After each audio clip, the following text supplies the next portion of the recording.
with Big D Bubba. Oh my goodness, it's Pam Tillis. Lordy. Oh my goodness. And she's wearing a cool hat. Oh my gosh. Pam Tillis in a hat? Oh my goodness. This is fantastic. It's about to get awesome around It's going to here. get real. Pam Tillis is our guest this week. Hello, Miss Tillis. Hello. How are you? I'm doing I'm Ducky. I am so excited to have you here. It's always good to be here. It is wonderful to have you in the studio. Thank you. Hey, will you take us back to a song? It's a huge song, obviously, for you. Number one song with Mi Vida Loca back in 1995. Was there really stations that were kind of like, I don't know, this is the title's weird, I don't understand it? You know, the thing that, well, we actually, country music wasn't as, I don't know, it was left of center, definitely. Yeah. We cut two different versions. We had one with the great Flaco Jimenez playing accordion. Mm-hmm. If you can find that version, it's really great sounding. But we thought that's just pushing it a little bit too much. Isn't that funny? Different. I know. Just a different time. Just overthinking it. So we had then a guitar solo. But you know, I got away with a lot. I'm the gal that brought you Cleopatra, Queen of Denial, and Mi Vida Loca, and even a beautiful ballad like River and the Highway was pretty different. Yeah. Well, from 1995, it's Mi Vida Loca with Pam Tillis. Honored to have Pam Tillis, this week's guest on Honky Tonkin. So you're talking about some memories. Was it of Mi Vida Loca, the song? Oh no, this while we're walking down memory lane, I was just recalling years and years ago. It's funny what sticks in your mind. And this guy recognized me. I think I was in a Waffle House, and he knew I was in town to play a show. And he says, "Are you going to play that Crazy Cheese song?" And I'm like, "What?"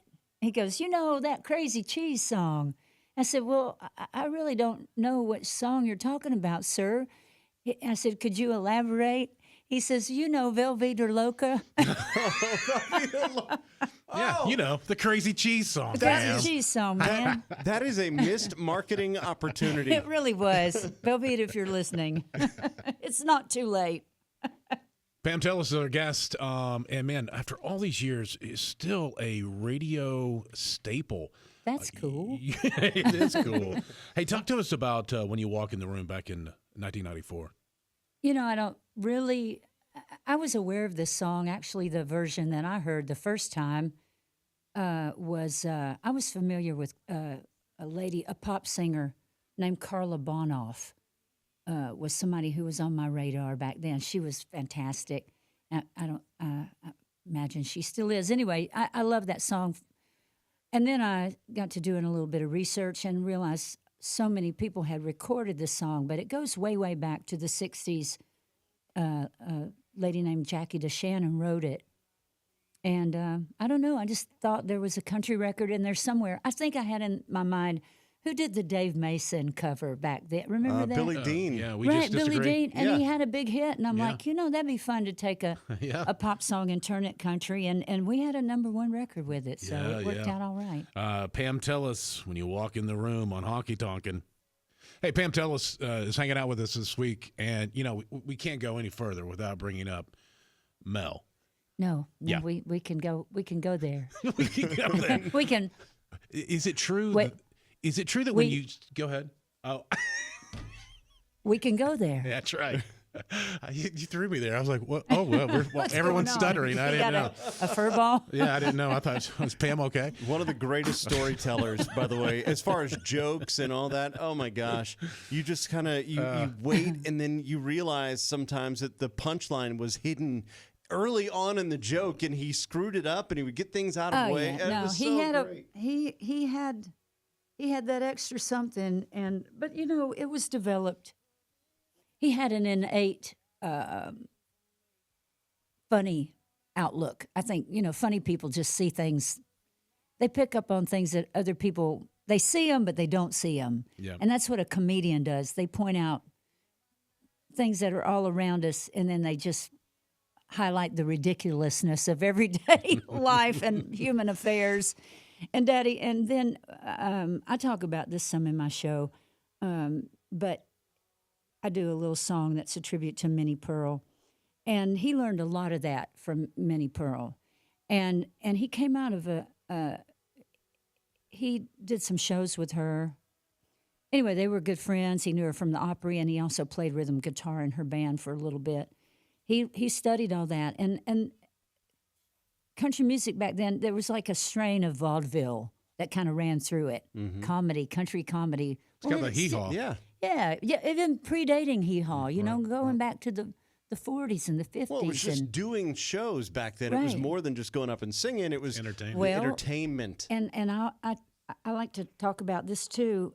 They didn't have the big light packages and the big screens and videos behind them. And, nowadays people, your big acts are carrying, there'll be a whole caravan of tractor trailer trucks with props and lights and effects. And the artists that I grew up with, they didn't have any of that. So it was the power of personality. Your dad had a lot of that. Yeah, really. A couple of entertainers, though, that come to mind, that I've worked with through the years that remind me of that. I think Blake Shelton's he's just a funny man. And I've seen him go out and do a show, and I was talking to his fiddle player, and I said, in a lot of ways, Blake's sense of humor, it kind of reminds me of my dad's approach to entertaining. And I said, I love it that he could have all the things, and he doesn't have any of the things. And his fiddle player, Janae Flinier, she said, we can't even hardly get him to get risers. Keeping it simple. Yeah, and Neil McCoy's another guy like that. He just knows how to entertain. Neil doesn't need anything. He just needs a box to stand on, and it's a show.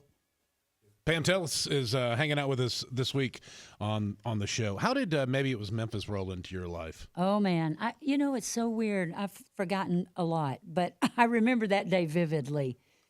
I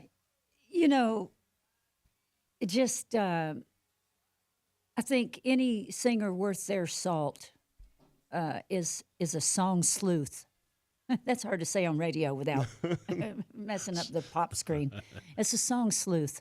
No, you just dig. You're either writing and digging for an idea, or you're digging for songs. And that day I was digging, and I went over to Criteria Music. I think that's been absorbed by some other big entity, but and they were just playing me songs, and they played me the song, and I was just really taken by it.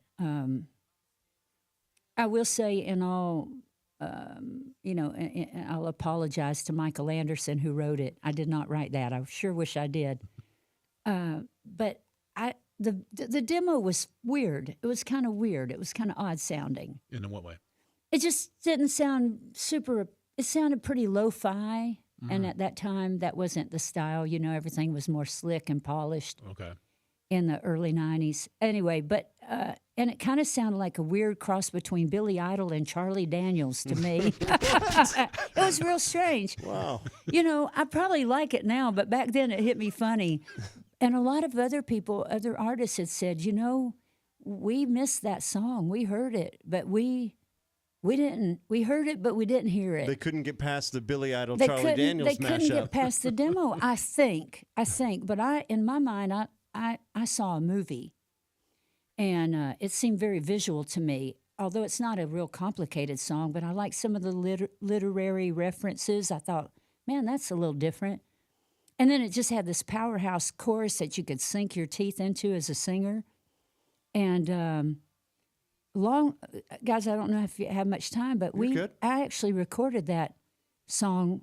I started singing it at the Bluebird and woodshedding, playing my little gigs because I didn't have much going on. I was just playing it around, though, and people would go nuts over it. And I'm like, wow, well, I like it, but they really like it, too.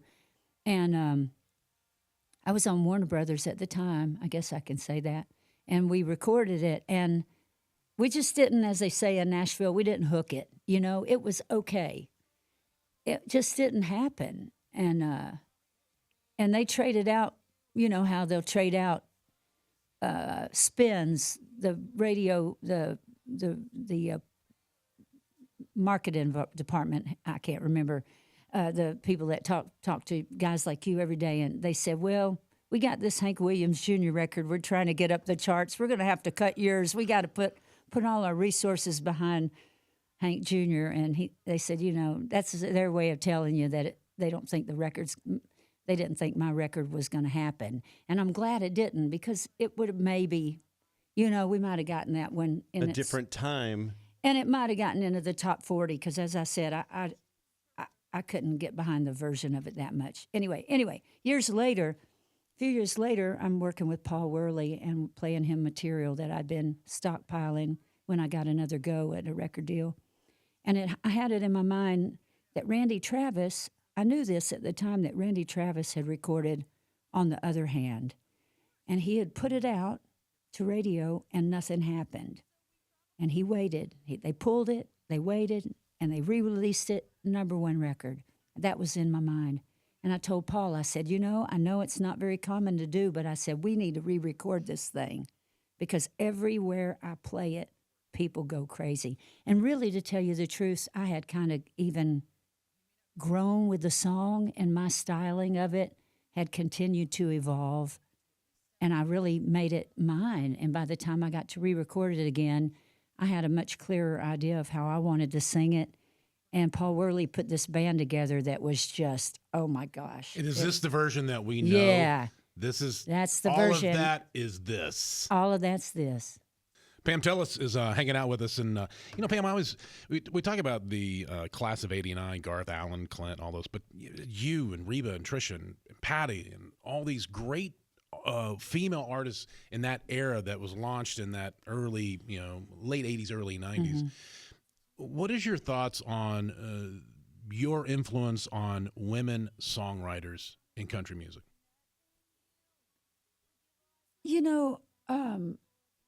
That was an interesting time in country. There were some songwriters, too, besides myself, that I think were, I want to name Matresa Berg and... for one, and just Chapin Hartford that wrote Sugar Tree, and Mary Chapin Carpenter, and Nancy Griffith, and people were cutting really intelligent music. Kathy Mateo was cutting really intelligent country, cool country, cutting Gillian Welch songs. And Smart. It was smart. Trisha Yearwood was cutting, Gretchen Peters. Smart. Smart music made by smart women, and that and it's not like, hey, nobody's more smarter than Dolly Parton. Go back to her catalog and really dig into it. Songs like Down from Dover, stuff like that. But at the same time, I think, I don't know, the doors just came off. The doors just came off, and nobody was playing down to the audience. They weren't talking down to their female friends that were listening. They were just real. And I think it was beautiful. I was lucky, I had the advantage of coming in at a time that I could really do what I wanted to do without compromise. Because I had almost turned my back on, I don't want to say turn my back, that sounds really strong, but for a while I felt a little bit alienated from certain phases of country music that I just didn't feel kind of in sync with. Even though it's in my blood, I love it. I'm so glad I landed, I felt like the prodigal daughter of country music for a long time, and I'm so glad they had me back. But it was so great that I happened to be, because Daddy always said, don't change what you're doing to fit radio. It'll come, let it come around to you. It either will or it won't, but you can't be something that you're not. And that really turned out to be great advice. But I do feel like I wish it was easier for the young ladies of today. I feel like it, I don't know why, but it just seems a little difficult. But there's a lot of amazingly talented young women in today's country, I'll say that. Pam Tillis, our guest this week, such an honor. I know that this is Bubba's mom's favorite song, and I also have a connection to it because my bud from high school his mom would always, when her husband would say something, she would say, "Don't tell me." And she My would mom would do the same thing. "Don't She sings tell-" it. Do you know how many She women? sings it all the time. Every time my dad says something dumb, Oh no. hey, Yeah. you do this. Yeah, right. Yeah. What a song! This one kind of comes in, and you're like, "Oh, yeah, let's take it." Yeah, it kind of established me, being the daughter of a famous person. It's hard to come out from underneath that shadow. Yeah. But this one had this song had enough attitude to get the job done. Pam Tillis is our guest this week, and you have been an Opry member for many years now. And what does the Opry mean to you? Well, it's a family, and it's a tradition dating back to, 100 years. That's right. Yeah, That's right. I mean, think of that. It's insane, isn't it? It really is insane, and I've been there for a quarter of it. No, but I love it, and a lot of people don't know I actually got inducted before my dad. Oh, I didn't know that. Yeah, it just happened. It was just circumstantial, but boy, Well, how did he take that? not well. No. Once I got in, he's like, "Well, I want in." No, when Dad was coming up, I don't know what it was, but some of the people running the Opry at a certain era, I don't know what it was. Just didn't hem and haw, huh? I don't know. Daddy might have been a little bit. He usually had a really big band, and to come in and play on a Saturday night for radio scale, that was a hard sell for Daddy. Yeah. So he was out there working 250 days a year, paying that big band, keeping that big band in nudie suits and leady boots, and that ain't cheap. Pam Tillis is our guest this week. I have to tell you, Pam, first time I heard Shake the Sugar Tree, and honestly, I'm still not sure what the song means. I'm still It's a euphemism for something? I'm a little lost. It's funny. Remember the Flintstones? Yeah. Which was modeled. Now that I'll really date myself, but that was modeled after the Honeymooners. Right. Which my son and I were talking about the Honeymooners the other night, and we said, "Boy, that'd be a PC minefield right there." Anymore. Yeah. A lot of those old shows, they don't play the same. But the Flintstones was the beginning of. This is way before what is it, Adult Swim and all those new cartoons that are. But it was a kids show about but it was grown up subject matter. Yeah. Fred and Wilma were modeled after. Jackie Gleason. That's right. And what was her name? To the Moon. Alice. To the Moon, Alice. Yeah, To the Moon, Alice. Anyway, and that's what that song reminded me of. I thought it had a little bit of there was a sweetness to it and a folkiness to it. And I could picture little kids singing those words, Sugar Tree, that had a little, innocent vibe to it. But it's about a very real adult situation where this woman just is, she's going, "Well, I'm going to have to shake things up because you're really getting complacent." To put, you know what I mean? I tell you what I'll she do. just needed her man's attention, and that's really what it was about. Go ahead. I'm sorry. I was going to say, I'll play it, and I want to listen to it again, listen to every single word with you looking at me, and it's going to be a little nerve-wracking. It's marital therapy. Pam Tillis is our guest this week. I have to guess, if you were going to rob a bank, you would probably call one girlfriend. And I think I know who it is. Who is it? Rhymes with Lori Morgan. Well, Lori Morgan, and it's good because she could fit into small spaces. I could get her through that air conditioner duct to get into the vault. And she loves to wear cat suits, so she'd be great. Yeah. You guys, That's who I'd call. But that fringe might hit one of the lasers and set off the alarm. Yeah, that's right. You never know. You guys been together touring and playing for a long time. A long time, and we keep thinking we did maybe we didn't do much one year. We kind of gave it a rest. But yeah, I think it's been 15 years, and the phone keeps ringing for that package, and it's been cool because our friendship has deepened, and I think there's really something special. I think it's unusual for a duo that's not an act. You know, we both very much have our own careers. I think it's unusual to have that kind of, it is. you know, You partnership. You're like the Thelma and Louise. Louise. I was going to say Yeah, Bonnie that's and right. Clyde, but I realized that didn't end well. So, But well, no, the other neither one didn't Thelma either. and Louise. You know, but we've learned each other's timing and how I can tell what she's thinking on stage. She can tell what I'm thinking, and there's just a real ease that comes with it now, and so it's fun. It's like she's family. I'm so glad Pam Tillis is our guest this week, Bubba, because I've always wanted to know Cleopatra, Queen of Denial. Did the What do joke, you want to know about it? I'm getting there. Did the joke come first, or did the songwriting? The joke came first, yeah. So that was an ongoing joke. Well, no, it was somebody had left a joke on my. This is how old the song is. Going back, we all had Codaphones. Remember the lovely Codaphone? Yeah. And so, you know, I came home and I checked my messages. It's a freestanding machine, y'all. Yeah. Yes.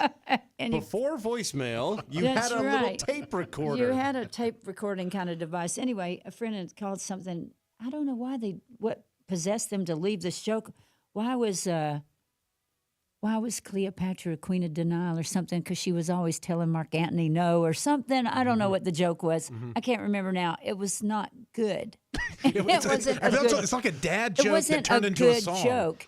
But I had just read some kind of quote in some magazine, and it was Cher had, I don't know what marriage she was on, and she was looking back and kind of going, man, I can't explain all the different reasons and why I got married to all the different, I can't explain everything I ever did. She said, let's just say a woman has a big deal. She says a woman has a bad habit of making a big deal over nothing and then marrying him. And anyway, I had that in my mind. And I thought, well, let's just write a song about, I said, Cleopatra, we got to do something with that. And Steve Martin had that, walk like an Egyptian, and I thought about that. And I had all this stuff swirling around in my brain, and so that song literally fell out. It kind of wrote itself, and the little na-na-na-na-na. And we really didn't think it was going to be a hit. We just wrote it sometimes you just write stuff for fun. And the next thing you know, I'm playing Billy Bob's, and people are dancing around the dance floor, and you got all these cowboys and ropers and wranglers and the Texas way of dressing. It's a little different than Nashville. But anyway, they're going around the dance floor to this thing, and I'm like, well, okay. I guess, what do I know? Yeah, joke's on me. Yeah, joke's on me. It's an honor to hang out with Pam Tillis this week. You know, you've been around Nashville and the music industry for all my life. Your whole life, Yeah. growing up with your father being Mel Tillis and all. How's Nashville changed from the early 90s to today, you think? Well, let's talk about paid parking. I can't stand it. I mean, give me my parking space back, man. You used to be able to park you used to be able to parallel park anywhere. Anywhere. Yeah. No, it's just you're maybe talking. I don't know. I think we do know. I think you miss a little. I'm really nostalgic for old Nashville, and you just don't want to lose the good stuff. And I will say that walking down Music Row they just mowed so many buildings down that I used to do business in. You know, I for a long time before I kind of got my artist career off the ground, I sang a lot of sessions. I did a lot of demo work. So I was in and out of all the studios and I was singing jingles and the jingle houses that were making. Nashville was a big jingle city at one time, and there were all these studios and all these little publishing houses, and now it's just like so much of that is gone. Condos, they're condos now. Yeah, I call them dorms for songwriters. But so, it's easy to be nostalgic, but hey, they keep coming and the kids are excited to be here, and more power to them, and they're having fun. I wish rent was cheaper for all these young kids coming up, because you could make it on a songwriter draw. You could pay your rent, and I wish it was easier for the young ones. That's all I'll say. But Nashville, it's funny too. I'll be honest. I probably shouldn't be, but no. But every time I come in off the road, I just realize I do kind of have a love-hate relation. Hate's too strong a word, but you know what? I love this city, and I look at the skylight, and I think it's still a beautiful place. Yeah. And I just and the creative community here is like no other. Yeah, I think I just want to keep what's warm and friendly about Nashville. Mm-hmm. Pam Tillis, it is time for you to make your choice. Dealer's choice is what we call it. It's a request that you make a song early 80s, 90s, early 2000s, and a song that you really like it and why. Well, we were talking about my friend Marla earlier. I'm going to pop into the Bluebird coming up on, I think, the 16th of August. And Marla is a fantastic, Marla Cannon. She's a great songwriter. I am sorry that I don't know the other people that co-wrote this with her. But anyway, we've been doing some songwriter things together. And when she plays this song, it just kills me. And, of course, Leanne Womack is one of the great vocalists of, our last few decades. So, play The Fool. Oh, yes. I remember this is the song that I heard, and I went, who is this voice? I'm in love with her. Yeah, she's got that. Pam Tillis is our guest this week, and you have so much wisdom growing up in the music industry with your dad and the family and all that, and you doing the writing and then becoming your own artist and continuing the career. All the different experiences. You Of them. You really do. You've seen all the good and the bad. Yeah. I'm sure young artists come up to you and go, "Hey, help me." Oh, man. Push me either in the door or out. Oh, man. We could talk an hour or two or three or four. I think the people that fare the best, I'm going to sound like my parents now. I'm going to sound like an old person. But I do think, staying straight.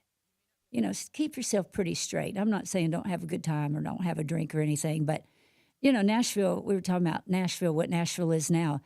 Somebody said Nashville's a music town, a drinking town with a music problem. So, if you can kind of keep your act together in the midst of all this excitement, and stay healthy and keep your mind clear, and then don't compare yourself to anybody else because you'll drive yourself crazy. Be unique, and don't be hard on yourself. Like, it's a really tough business, and if it doesn't come together for you, there's a lot of ways to have a life in music without being on the in the top 40 or even on radio at all. Just make music because you love it. And if you get lucky like I did to find some great, I've done some bad business deals. I've had some bad creative partnerships, but I've had some good ones. And there's some luck involved with that. One more time, I'm going to quote my dad. He always said, I'd rather be lucky than smart. Mm-hmm. So sometimes it's not you. You can come to town with all the talent in the world and it not happen. So this is just being honest. Mm-hmm. That does not mean you are not worthy. It's just there's only so many slots. Right. And so, just enjoy making music and make music with your friends and and the chips are going to fall where they're going to fall. And make your art, write your songs, pour your heart out. Somebody somewhere is going to appreciate it, even if it's your grandmother. You know what I mean? Just make it, because that's who you are. Pam Tillis is our guest. Is such a great storyteller. Comes out not only just talking, but your songwriting itself. So many great insider stories and songs, stories about songs. In Between Dances, in 1995. This song was, you didn't write it. No. Who wrote it? How did it get to you? I'm probably going to name the one songwriter's name that I can remember. So Craig Bickhart was on my radar. And if you would help me, and after the fact, and insert the other two writers on this. Let's back into it. Yeah. We can go right into it. It's Craig Bickhart and Barry Alfonso. Yeah, and we could probably do that with The Fool, too. That'd be nice to name check those other writers. Yeah, we can do it. We can add that in. But, so I was familiar with Craig Bickhart because it was early on in my recording career, and prior to my records starting to take off, I had done a lot of time at the Bluebird. And there was a group of guys that were playing at the Bluebird, and it was Men in the Round. I was the first in the round with women. I was part of this group called Women in the Round, but Craig Bickhart was in this in the round. I think it was Fred Knobloch, Tom Schuyler, Craig Bickhart, and I'm going to draw a blank. But anyway, super cool guy. And I somehow came across the song, and I thought, wow, that's just so beautiful and delicate and winsome. I'm going to use that word, winsome. I bet I'm the first person to use that word on the Big D and Bubba show. I'm not even sure what. But it was what just it about means. being in between relationships and being okay with it. It's like not in a hurry to hop back in. And I'd done a little bit of musical theater, and I just could see this one in my mind. You know, this girl sitting at a cafe table and watching lovers stroll by and just being okay with being single for a little while. Yeah. Pam Tillis is our guest this week. So great. Love her, and such an honor. Thank you for taking the time and telling all these great stories. When you are you're still touring, you guys you're out on the road, you're doing all kinds of stuff. Enjoying it. Do you ever see a point where like you have some artists who are just like, okay, I've had enough. I don't want to do it anymore, even though they just for whatever reason. Burnout, maybe? Yeah, it could be. That's a real thing. Do you that can be real. Do you see that there? You're like, how long do you want to do it and all that? I'm trying to figure it out.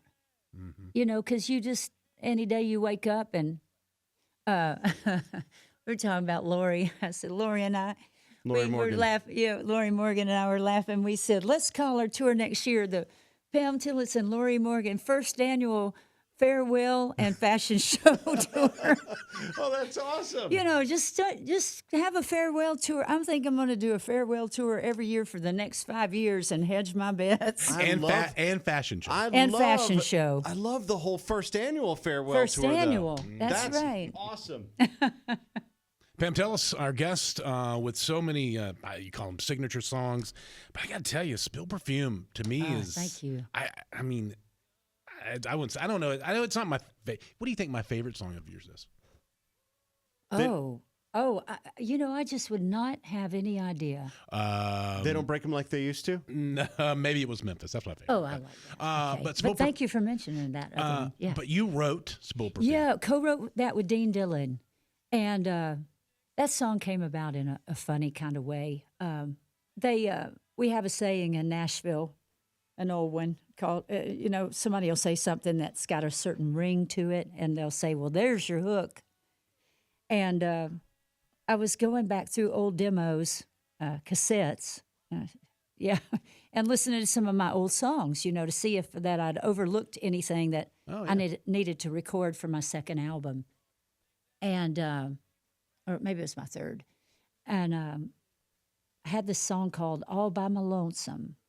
And I got to the second verse, I'm listening to it, I'm like, okay, that's a pretty good song. And there was a line in the second, buried deep in the second verse, and it said, no Said, no use hanging out in my lonely room. No use crying now over spilled perfume. And I thought to myself, well, dang, there's your hook. And I thought I needed to go back to the drawing board because I said that line just jumped out at me as so obviously a better title than All by My Lonesome. And so I'd wanted to write with Dean Dillon forever. I'd known him since I was a teenager, and he'd become a big deal writing all those George Strait hits. And so I finally got a writing appointment with Dean, and I had that one in my back pocket, and I saved it just for Dean. And I try to make this story pretty brief, but so we sat down, we pulled out the guitars, and I said, Dean, I got something for you. Here's my title I want to work on. And I told him that, and he just kind of had this blank look on his face like, okay. It wasn't that, he just didn't do backflips. And for the next 3 hours, we just kind of looked around the room uncomfortably and tried to figure out any other title but that one. And finally, I in a fit of I got desperate towards the end of the writing session, and I thought, I'm about to lose him. Because if you didn't get going on something, you were going to lose him to the Maud's Courtyard, which was a popular watering hole, or the golf course, or the lake. You're going to lose him. And I could see my chance, evaporating to co-write a big Pam Tillis and Dean Dillon hit. And so finally I said, Dean, look, I said, I know you didn't get that excited about it, but I said, I really got a strong feeling about this title. And I said, what if it went something like this? And I don't know why it happened, but I just started singing words. And I pretty much sang the first verse. I mean, it just poured out of me. And I got to the end of the verse, and I kind of looked at him, and he looked at me, and he goes, and Dean's got he's got a southern drawl to like no other. He goes, oh, my God, I know that girl. And the rest of the song just kind of wrote. He said it's the easiest money he ever made. We finished the song in about 20 minutes, and it was a big hit. Pam Tillis has been our guest this week, and hey, I got to make sure, if you want to get information on where Pam's going to be playing, go to our website, which is pamtillis.com, and get all the information there. You can get music, merch, you name it. Tour dates, yeah, all the stuff. It's all right there. Thank you for coming in and doing this. Oh, it's always good to talk to you guys. Yeah. Thank you. And looking forward to this first, what is it again? First annual, you and Lori Morgan's first annual farewell and fashion show tour. That's right. Maybe coming soon. With Big D and Bubba.